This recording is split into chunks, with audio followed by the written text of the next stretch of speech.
Well, I know we're nowhere near spring flooding time yet. That said, the idea of flooding here in the province and other disasters hasn't left the minds of folks. Some are still dealing with it from last year.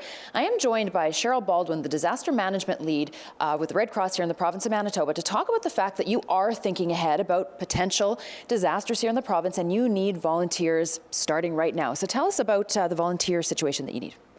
Well, and whether it's flooding or severe weather systems, tornadoes, forest fires, any form of disaster, Red Cross needs to be prepared.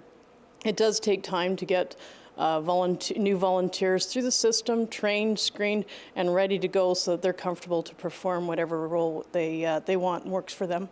So what kind of volunteer jobs are you talking about that you would have for people to do? I know when we're talking about flooding, there was a lot of folks that were in the flood zones, but also stayed here in the city to take on different sorts of roles. What sort of roles would you be needing people to do?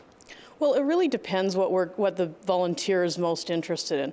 Every volunteer has different interests, different skill sets, so it depends what they're most interested. There's different roles from whether they want to be a supervisor, whether their interest is in human resources, logistics, whether they have a planning background, whether there's somebody who really, they're a caring, giving, warm person, and what they really want to do is just show that and listen and give comfort to somebody who really needs it in a hard time.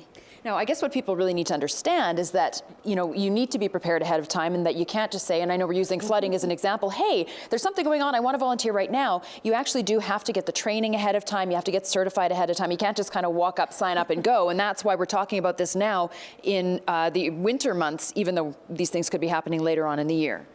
Yeah, I mean, ideally, people would get the training ahead and make sure that they're in the right position that suits them the best and has the training to do it.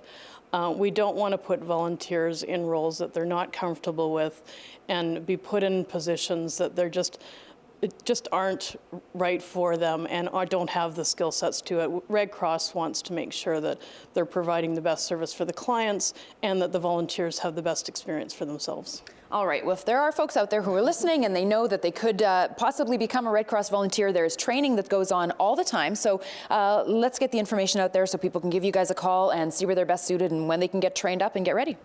So if you want to volunteer for Red Cross, and it's a hugely rewarding experience. I was a volunteer myself for 25 years, so I'd really encourage it. So if you want to email mb.volunteer@redcross.ca, or you can phone 982-6731, and I'd really encourage you to do it. You won't regret it. All right, Cheryl, thank you so much for your time and good luck recruiting. How many people do you figure you need actually before we go? Well, we would love to reach, our target is about 100 people in Manitoba for the spring, by the end of the spring. And then we have even higher targets for next year. So, but we know Manitobans are up for the challenge. So. All right, folks, the information is on the bottom of your screen. Cheryl, thank you again so much for your time. Thank you.